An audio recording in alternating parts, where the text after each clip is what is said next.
This time last year, the world was discussing a letter written by Donald Trump to Recep Tayyip Erdogan. The US president called the Turkish president a fool. Now, the Turkish president is calling the French president mental. I'm not making this up.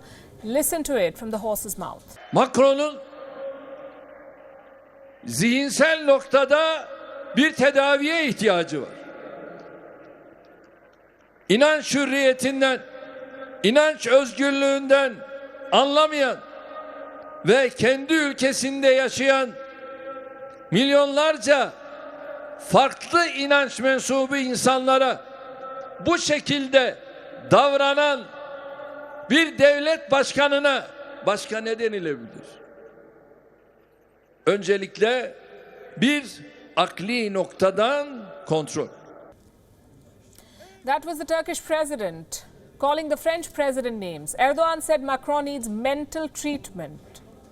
While nothing justifies such language, what was the trigger for this outburst? Macron's crackdown on radical Islam. The French president has pledged to defend the secular values of his country, and the Turkish president can't seem to take it. Why is it any of his business? Because Erdogan thinks he is the leader of all Muslims in the world. We'll come to that in a bit, but first let's tell you what is happening in France. President Macron has refused to ban cartoons of Prophet Muhammad.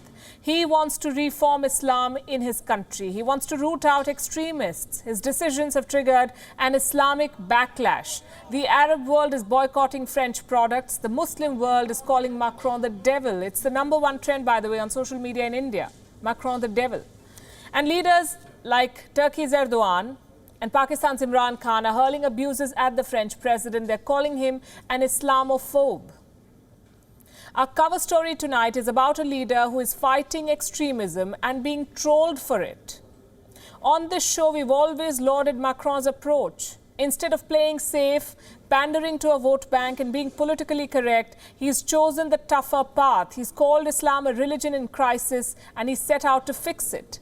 This month, France suffered one of its most horrific terror attacks, the beheading of a teacher in broad daylight. But well before this attack, France had begun scrutinizing Islam.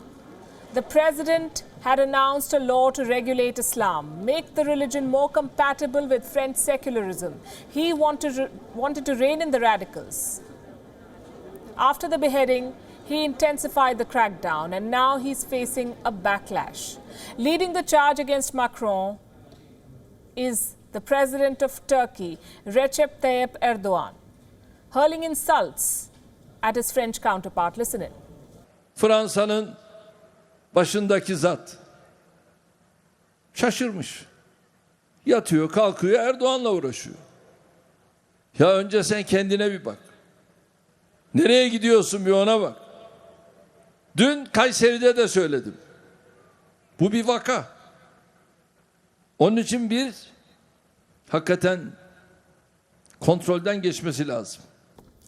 That was the Turkish president implying that the French president is mentally unfit for office. He did it not once but twice. How did France respond?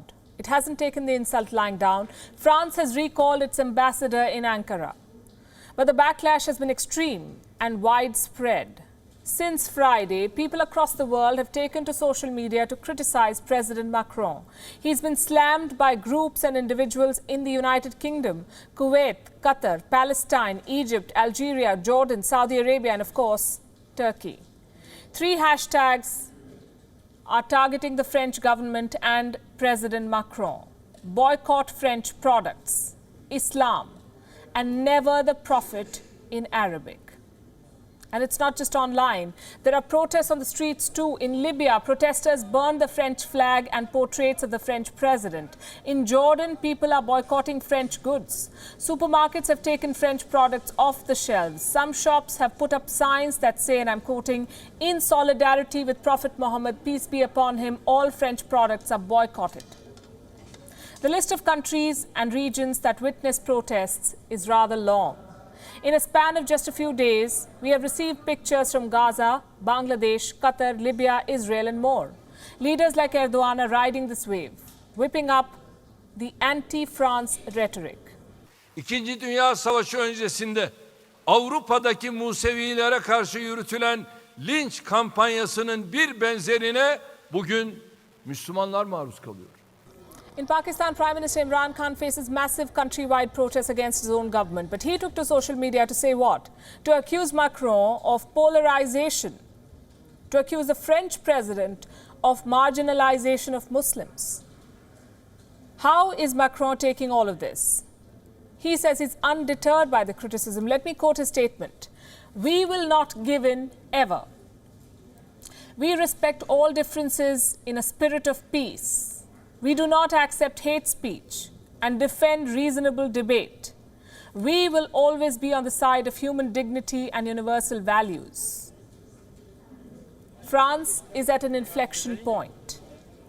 The beheading of school teacher Samuel Paty has brought home the threat of radical Islam in this country. 3 weeks back, Macron made an admission. He said the French government was at fault. It had allowed Islamism to spread. And now the government must do something about it. France, by the way, has the largest Muslim population in Western Europe. They make up 9% of the country's population. That's almost 6 million people. Macron took office in 2017, right after 2 major terror attacks in his country. I'm talking about the 2015 Paris attack and the 2016 truck ramming in Nice. France has also contributed the largest contingent of foreign fighters in Syria. These are French radicals who fight for the Islamic State. According to one estimate, some 2,000 fighters joined ISIS from France. These numbers are worrying. This year, the French Interior Minister said France faces a quote-unquote extremely high risk of terror attacks. In the month of August, more than 8,000 people were on a national warning list. This was a list of Islamic radicals, 8,000 people. The need for crackdown and reform is urgent. Macron is doing the right thing.